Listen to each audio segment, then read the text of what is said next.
process kasi maninyo ang basta gobyerno gani tanan pinag-usisi sa isagin para kita makakomply kita sa requirements ng COA. So,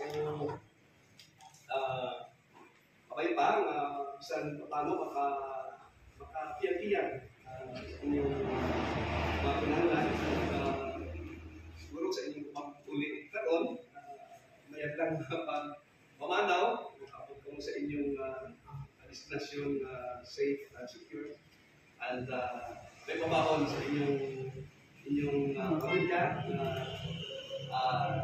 isang gamay lang because of the support of the local government. Ang Yama budget actually is already a supplemental. Natapos niya ang regular budget last, I think, September. So, nag-supplemental kita hoping makaabot until December. Pero, daumuro niya ang last. So, alang-alang rin na mag-supplemental. Next year naman kita maka-avail ng amuyang mga assistance. Gani,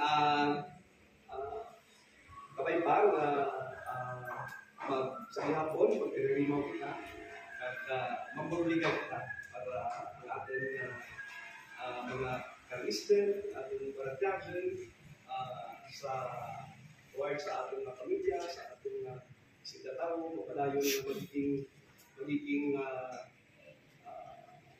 smooth and magiging stronger ang ating relationship within our family and within our neighbors and fellow Bandananos. No?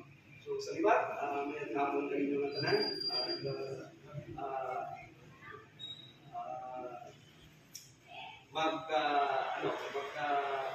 Hirupay.